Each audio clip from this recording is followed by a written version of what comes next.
जय श्री कृष्णा दोस्तों, राधे राधे। बृहस्पतिवार का दिन भगवान विष्णु जी को समर्पित होता है। कहते हैं कि जो व्यक्ति हर गुरुवार भगवान विष्णु जी की पूजा करता है और गुरुवार की कथा सुनता है, उन पर गुरु बृहस्पति जी की और भगवान विष्णु जी की कृपा से उनकी सभी परेशानियां दूर हो जाती हैं। गुरुवार व्रत पूजा कथा में कई ऐसी बातें बताई गई हैं जिन्हें मनुष्य को ध्यानपूर्वक अपनाना चाहिए। कहते हैं जो व्यक्ति श्रद्धा भाव से गुरुवार को भगवान विष्णु जी की पूजा करता है और गुरुवार व्रत की कथा कहता और सुनता है, उनकी गरीबी और कष्ट को भगवान विष्णु जी दूर कर देते हैं। जीवन में सुख समृद्धि के लिए गुरुवार के दिन आप भी इस गुरुवार व्रत कथा को सुनें। प्राचीन समय की बात है। एक बड़ा प्रतापी तथा दानी राजा था। वह प्रत्येक गुरुवार को व्रत रखता एवं पुण्य करता था। यह उसकी रानी को अच्छा ना लगता था। ना वो व्रत करती और ना ही किसी को एक पैसा दान में देती। राजा को भी ऐसा करने से मना किया करती थी। एक समय की बात है कि राजा शिकार खेलने वन चला गया। घर पर रानी और दासी थी। उस समय गुरु बृहस्पति देव साधु के रूप में राजा के दरवाजे पर भिक्षा मांगने के लिए आए। साधु ने रानी से भिक्षा मांगी तो वह कहने लगी, हे साधु महाराज, मैं इस दान और पुण्य से तंग आ गई हूँ। आप कोई ऐसा उपाय करें जिससे ये सारा धन नष्ट हो जाए और मैं आराम से रह सकूं। साधु रूपी बृहस्पति देव ने कहा, हे देवी, तुम बड़ी विचित्र हो। संतान और धन से भी कोई दुखी होता है। अगर तुम्हारे पास धन अधिक है तो उसे शुभ कार्यों में लगाओ जिससे तुम्हारे दोनों लोग सुधरें। परंतु साधु की इन बातों से रानी खुश नहीं हुई। उसने कहा, मुझे ऐसा धन की आवश्यकता नहीं है जिससे मैं दान कर दूं तथा जिसको संभालने में भी मेरा सारा समय नष्ट हो जाए। साधु ने कहा, यदि तुम्हारी ऐसी ही इच्छा है तो जैसे तुम्हें बताता हूँ तुम वैसा ही करना। बृहस्पतिवार के दिन तुम घर को गोबर से लीपना, अपने केशों को पीली मिट्टी से धोना, केशों को धोते समय स्नान करना, राजा से हजामत बनाने को कहना, भोजन में मांस मदिरा खाना, कपड़ा धोबी के यहाँ धुलने डालना। इस प्रकार 7 बृहस्पतिवार करने से तुम्हारा समस्त धन नष्ट हो जाएगा। इतना कहकर साधु बने बृहस्पति देव अंतर्ध्यान हो गए। साधु के कहे अनुसार करते हुए रानी को केवल 3 बृहस्पतिवार ही बीते थे कि उसकी समस्त धन संपत्ति नष्ट हो गई। भोजन के लिए परिवार तरसने लगा। एक दिन राजा रानी से बोला, हे रानी, तुम यहीं रहो, मैं दूसरे देश को जाता हूँ क्योंकि यहाँ पर मुझे सभी जानते हैं, इसलिए मैं कोई छोटा कार्य नहीं कर सकता। ऐसा कहकर राजा परदेश चला गया। वहाँ वह जंगल से लकड़ी काट कर लाता और शहर में बेचता। इस तरह वह अपना जीवन व्यतीत करने लगा। इधर राजा के बिना रानी और दासी दुखी रहने लगी। एक समय जब रानी और दासियों को 7 दिन बिना भोजन के रहना पड़ा तो रानी ने अपनी दासी से कहा, हे दासी, पास ही के नगर में मेरी बहन रहती है। वह बड़ी धनवान है। तू उसके पास जा और कुछ ले आ ताकि थोड़ा बहुत गुजर बसर हो जाए। दासी रानी की बहन के पास गई। उस दिन बृहस्पतिवार था। रानी की बहन उस समय बृहस्पतिवार की कथा सुन रही थी। दासी ने रानी की बहन को अपनी रानी का संदेश दिया, लेकिन रानी की बहन ने कोई उत्तर नहीं दिया। जब दासी को रानी की बहन से कोई उत्तर नहीं मिला तो वह बहुत दुखी हुई। उसे क्रोध भी आया। दासी ने वापस आकर रानी को सारी बात बता दी। सुनकर रानी ने अपने भाग्य को कोसा। उधर रानी की बहन ने सोचा कि मेरी बहन की दासी आई थी परंतु मैं उससे नहीं बोली, इससे वह बहुत दुखी होगी। कथा सुनकर और पूजन समाप्त कर वह अपनी बहन के घर गई और कहने लगी, हे बहन, मैं बृहस्पतिवार का व्रत कर रही थी तुम्हारी दासी गई, परंतु जब तक कथा होती है तब तक ना उठते हैं और ना बोलते हैं, इसलिए मैं नहीं बोली। कहो दासी, क्यों गई थी? रानी बोली, बहन, हमारे घर अनाज नहीं था। ऐसा कहते कहते रानी की आंखें भर आई। उसने दासियों सहित भूखा रहने की बात भी अपनी बहन को बता दी। रानी की बहन बोली, बहन देखो, बृहस्पति भगवान सबकी मनोकामना पूर्ण करते हैं। देखो, शायद तुम्हारे घर में अनाज रखा हो। यह सुनकर दासी घर के अंदर गई तो वहां उसे एक घड़ा अनाज भरा हुआ मिला। उसे बड़ी हैरानी हुई, क्योंकि उसने एक एक बर्तन देख लिया था। उसने बाहर आकर रानी को बताया। दासी रानी से कहने लगी, हे रानी, जब हमको भोजन नहीं मिलता तो हम व्रत ही तो करते हैं, इसलिए क्यों ना इनसे व्रत और कथा की विधि पूछ ली जाए। हम भी व्रत किया करेंगे। दासी के कहे अनुसार रानी ने अपनी बहन से बृहस्पतिवार व्रत के बारे में पूछा। उसकी बहन ने बताया, बृहस्पतिवार के व्रत में चने की दाल और मुनक्का से विष्णु भगवान का केले की जड़ में पूजन करें तथा दीपक जलाएं, पीला भोजन करें तथा कथा सुनें। इससे गुरु भगवान प्रसन्न होते हैं और मनोकामना पूर्ण करते हैं।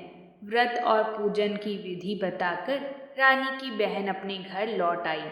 रानी और दासी दोनों ने निश्चय किया कि बृहस्पति भगवान का पूजन जरूर करेंगे। 7 रोज बाद जब बृहस्पतिवार आया तो उन्होंने व्रत रखा। घुड़साल में जाकर चना और गुड़ बीन लाई तथा उसकी दाल से केले की जड़ तथा विष्णु भगवान का पूजन किया। अब पीला भोजन कहाँ से आए? दोनों बड़ी दुखी हुईं, परंतु उन्होंने व्रत किया था, इसलिए बृहस्पति देव भगवान प्रसन्न थे। एक साधारण व्यक्ति के रूप में वे 2 थाली में सुंदर पीला भोजन लेकर आए और दासी को देकर बोले, हे दासी, यह भोजन तुम्हारे लिए और तुम्हारी रानी के लिए है, इसे तुम दोनों ग्रहण करना। दासी भोजन पाकर बहुत प्रसन्न हुई। उसने रानी को सारी बात बताई। उसके बाद वह प्रत्येक बृहस्पतिवार को गुरु भगवान का व्रत और पूजन करने लगी।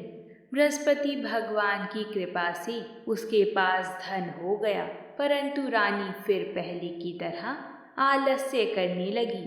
तब दासी बोली, देखो रानी, तुम पहले भी इस प्रकार आलस्य करती थी।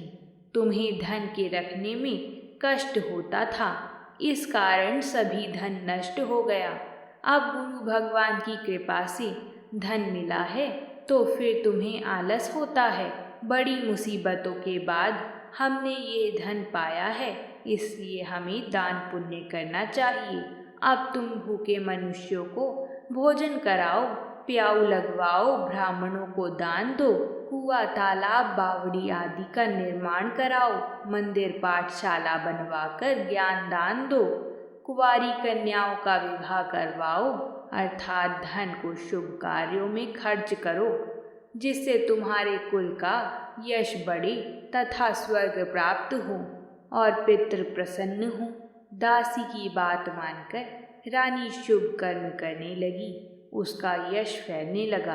एक दिन रानी और दासी आपस में विचार करने लगी कि न जाने राजा किस दशा में होंगे। उनकी कोई खोज खबर भी नहीं है। उन्होंने श्रद्धा पूर्वक गुरु बृहस्पति भगवान से प्रार्थना की कि राजा जहाँ कहीं भी हो वह शीघ्र वापस आ जाएं। उधर राजा परदेश में बहुत दुखी रहने लगा। वह प्रतिदिन जंगल से लकड़ी बीन कर लाता और उसे शहर में बेचकर अपने दुखी जीवन को बड़ी कठिनता से व्यतीत करता था। एक दिन दुखी होकर अपनी पुरानी बातों को याद करके वह रोने लगा और उदास हो गया।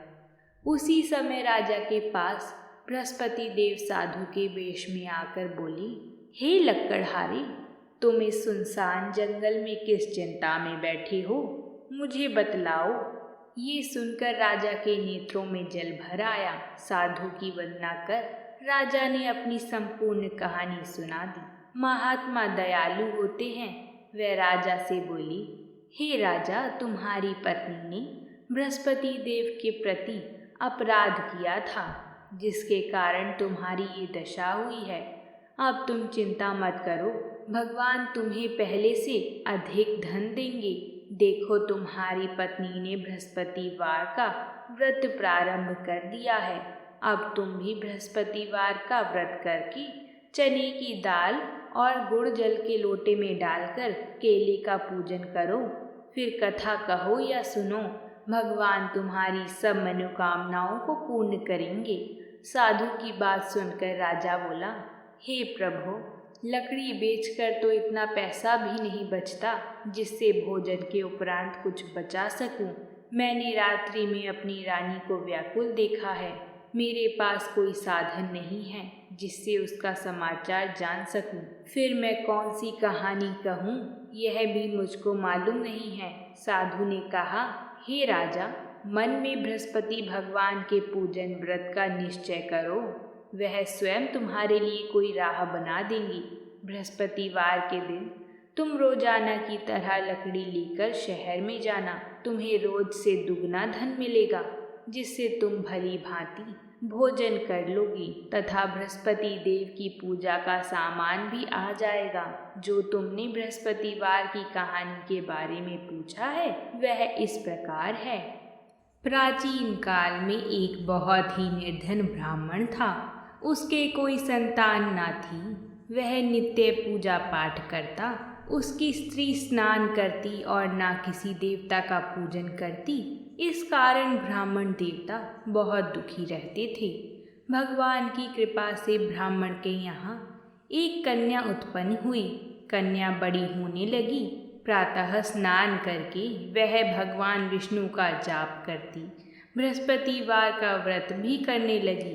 पूजा पाठ समाप्त कर पाठशाला जाती तो अपनी मुट्ठी में जौ भर के ले जाती और पाठशाला के मार्ग में डालती जाती। लौटते समय वही जौ स्वर्ण के हो जाते। उनको बीनकर घर ले आती। एक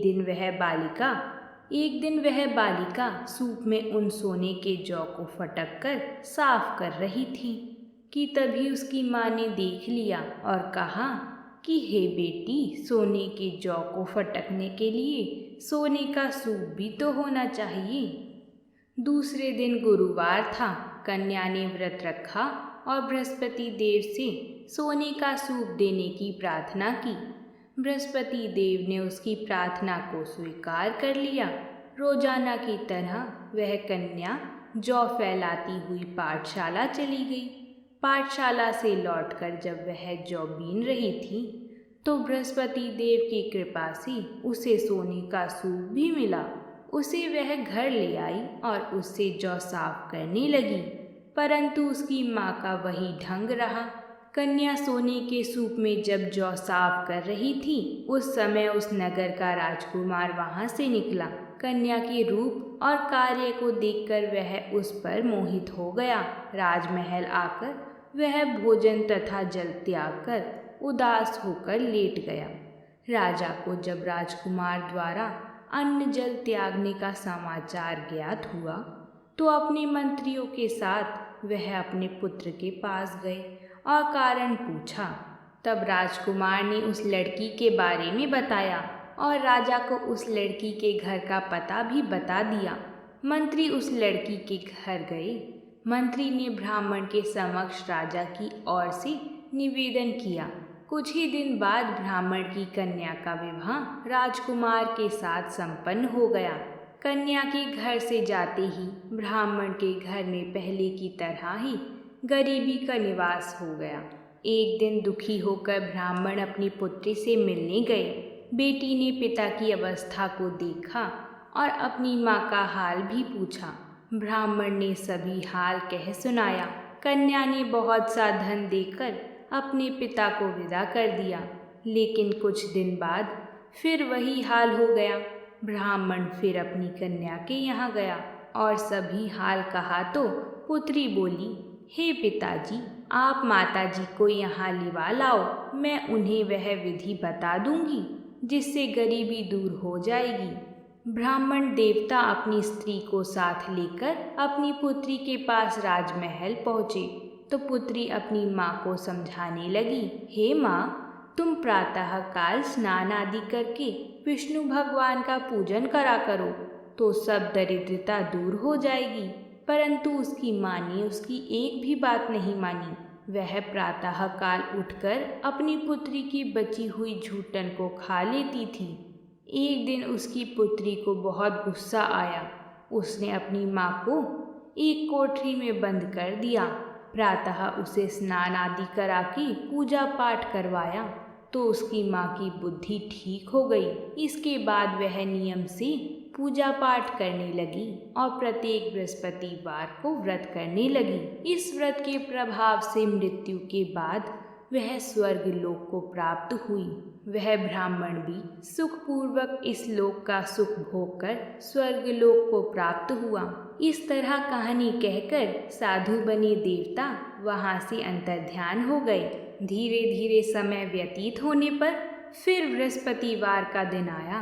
राजा जंगल से लकड़ी काटकर शहर में बेचने गया। उसे उस दिन और दिनों से अधिक धन मिला। राजा ने चना गुड़ आदि लाकर बृहस्पतिवार का व्रत किया। उस दिन से उसके सभी कलेश दूर हो गए।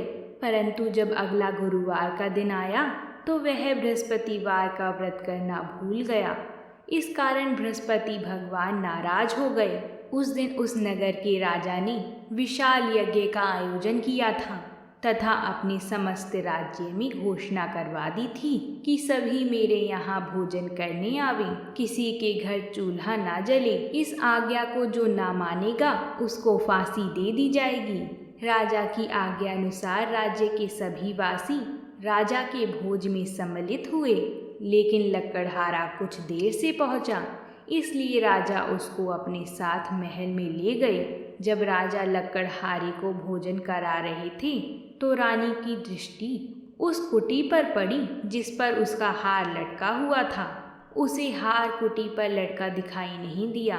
रानी को निश्चय हो गया कि मेरा हार इस लकड़हारे ने चुरा लिया है। उसी समय सैनिक बुलाकर उसको जेल में डलवा दिया। लकड़हारा जेल में विचार करने लगा कि ना जाने कौन से पूर्व जन्म के कर्म से मुझे यह दुख प्राप्त हुआ है, और जंगल में मिले साधु को याद करने लगा। तत्काल बृहस्पति देव साधु के रूप में प्रकट हो गए और कहने लगे, अरे मूर्ख, तूने बृहस्पति देवता की कथा नहीं की, उसी कारण तुझे यह दुख प्राप्त हुआ है। अब चिंता मत कर, जेल खाने के दरवाजे पर तुझे 4 पैसे पड़े मिलेंगे। उनसे तू बृहस्पतिवार की पूजा करना तो तेरे सभी कष्ट दूर हो जाएंगे। अगले बृहस्पतिवार के दिन उसे जेल के द्वार पर 4 पैसे मिले। राजा ने पूजा का सामान मंगवाकर कथा कही और प्रसाद बांटा। उसी रात्रि में बृहस्पति देवता ने उस नगर के राजा को स्वप्न में कहा, तूने जिसे जेल में बंद किया है उसे कल छोड़ देना, वह निर्दोष है। राजा प्रातःकाल उठा और कुटी पर हार टंगा देखकर लकड़हारे को बुलाकर क्षमा मांगी तथा राजा के योग्य सुंदर वस्त्र आभूषण भेंट कर उसे विदा किया। गुरुदेव की आज्ञा अनुसार राजा अपने नगर को चल दिया। राजा जब नगर के निकट पहुंचा तो उसे बड़ा ही आश्चर्य हुआ। नगर में पहले से अधिक बाग, तालाब और कुएं तथा बहुत सी धर्मशालाएं, मंदिर आदि बने हुए थे। राजा ने पूछा कि यह किसका बाग और धर्मशाला है। तब नगर के सब लोग कहने लगे कि यह सब हमारी रानी और दासी द्वारा बनवाए गए हैं। राजा को आश्चर्य हुआ और गुस्सा भी आया कि उसकी अनुपस्थिति में रानी के पास धन कहाँ से आया होगा। जब रानी ने यह खबर सुनी कि राजा आ रहे हैं तो उसने अपनी दासी से कहा, हे दासी, देख राजा हमको कितनी बुरी हालत में छोड़ गए थे।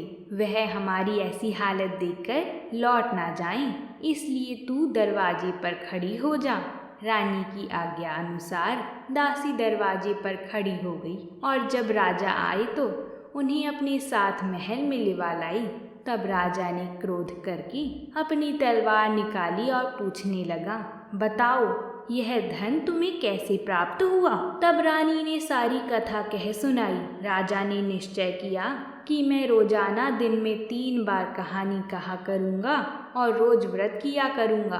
अब हर समय राजा के दुपट्टे में चने की दाल बंधी रहती तथा दिन में 3 बार कथा कहता। एक रोज राजा ने विचार किया कि चलो अपनी बहन के यहाँ हो आऊं। इस तरह वह निश्चय कर राजा घोड़े पर सवार हो गया, अपनी बहन के यहाँ चल दिया। मार्ग में उसने देखा कि कुछ आदमी एक मुर्दे को लिए जा रहे थे। उन्हें रोककर राजा कहने लगा, अरे भाइयों, मेरी बृहस्पतिवार की कथा सुन लो। वह बोली, लो, हमारा तो आदमी मर गया है, इसको अपनी कथा की पड़ी है। परंतु कुछ आदमी बोले, अच्छा कहो, हम तुम्हारी कथा भी सुनेंगे। राजा ने दाल निकाली और कथा कहानी शुरू कर दी। जब कथा आधी हुई तो मुर्दा हिलने लगा और जब कथा समाप्त हुई तो राम राम करके वह मुर्दा खड़ा हो गया। राजा आगे बढ़ा, उसे चलते चलते शाम हो गई। आगे मार्ग में उसे एक किसान खेत में हल चलाता मिला। राजा ने उसे कथा सुनने का आग्रह किया, लेकिन वह नहीं माना। राजा आगे चल पड़ा। राजा के हटते ही बैल पछाड़ खाकर गिर गया तथा किसान के पेट में दर्द होने लगा। उसी समय किसान की माँ रोटी लेकर आई। उसने जब देखा तो अपने पुत्र से सब हाल पूछा। बेटे ने सभी हाल बता दिया। बुढ़िया दौड़ती दौड़ती उस घुड़सवार के पास पहुंची और उससे बोली, मैं तेरी कथा सुनूंगी, तू अपनी कथा मेरे खेत पर ही चलकर कहना। राजा ने लौटकर बुढ़िया के खेत पर जाकर कथा कही, जिसके सुनते ही बैल खड़े हो गए तथा किसान के पेट में दर्द भी बंद हो गया। राजा अपनी बहन के घर पहुंच गया। बहन ने भाई की खूब मेहमान नवाजी करी।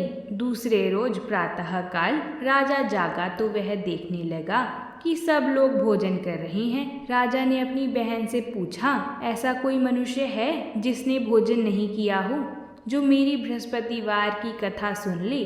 बहन बोली, भैया, यह देश ऐसा ही है। यहाँ लोग पहले भोजन करते हैं, बाद में कोई अन्य काम करते हैं। फिर वह एक कुम्हार के घर गई जिसका लड़का बीमार था। उसे मालूम हुआ कि उसके यहाँ किसी ने 3 दिन से भोजन नहीं किया है। रानी ने अपने भाई की कथा सुनने के लिए कुम्हार से कहा। वह तैयार हो गया। राजा ने जाकर बृहस्पतिवार की कथा कही, जिसको सुनकर उसका लड़का ठीक हो गया। अब तो राजा को प्रशंसा होने लगी। एक दिन राजा ने अपनी बहन से कहा, बहन, मैं अब अपने घर जाऊंगा, तुम भी तैयार हो जाओ। राजा की बहन ने अपनी सास से अपने भाई के साथ जाने की आज्ञा मांगी। सास बोली, हाँ चली जा, मगर अपने लड़कों को मत ले जाना, क्योंकि तेरे भाई के कोई संतान नहीं होती है। बहन ने अपने भाई से कहा, भैया, मैं तो चलूंगी, मगर कोई बालक नहीं जाएगा। अपनी बहन को भी छोड़कर दुखी मन से राजा अपने नगर को लौट आया। राजा ने अपनी रानी को सारी कथा बताई और बिना भोजन किए वह शैया पर लेट गया। रानी बोली, हे प्रभु, बृहस्पति देव ने हमें सब कुछ दिया है, वह हमें संतान अवश्य देंगे। उसी रात बृहस्पति देव ने राजा को स्वप्न में कहा, राजा, सभी सोच त्याग दे, तेरी रानी गर्भवती है। राजा को यह जानकर बड़ी खुशी हुई। 9वें महीने में रानी के गर्भ से एक सुंदर पुत्र पैदा हुआ। तब राजा बोला, हे रानी, स्त्री बिना भोजन के रह सकती है, परंतु बिना कहे नहीं रह सकती। जब मेरी बहन आई तो तुम उससे कुछ मत कहना। रानी ने हाँ कर दी। जब राजा की बहन ने ये शुभ समाचार सुना तो वह बहुत खुश हुई तथा बधाई लेकर अपने भाई के यहाँ आई। रानी ने तब उसे आने का उल्हाना दिया। जब भाई अपने साथ ला रहे थे तब तो टाल गई, उनके साथ ना आई और आज अपने आप ही भागी भागी बिना बुलाए आ गई। तो राजा की बहन बोली, भाई, मैं इस प्रकार ना कहती तो तुम्हारे घर औलाद कैसी होती। बृहस्पति देव सभी कामनाएं पूर्ण करते हैं। जो सद्भावना पूर्वक बृहस्पतिवार की व्रत कथा करता है एवं कथा पढ़ता है अथवा सुनता है और दूसरों को सुनाता है, बृहस्पति देव उसकी सभी मनोकामनाएं पूर्ण करते हैं, उनकी सदैव रक्षा करते हैं। जो संसार में सद्भावना से गुरुदेव का पूजन एवं व्रत सच्चे हृदय से करते हैं, उनकी सभी मनोकामनाएं वैसे ही पूर्ण होती हैं जैसे सच्ची भावना से रानी और राजा ने बृहस्पति देव की कथा का गुणगान किया तो उनकी सभी इच्छाएं बृहस्पति देव जी ने पूर्ण की। अनजाने में भी बृहस्पति देव की उपेक्षा ना करें, ऐसा करने से सुख शांति नष्ट हो जाती है। इसलिए सबको कथा सुनने के बाद प्रसाद लेकर जाना चाहिए। हृदय से उनका मनन करते हुए जयकारा बोलना चाहिए। बोलिए बृहस्पति देव की जय। अगर आप सभी को ये कथा अच्छी लगी है तो इस वीडियो को लाइक और अपने परिवारजनों के साथ शेयर ज़रूर करें। तो प्रेम से कहिए जय श्री कृष्णा।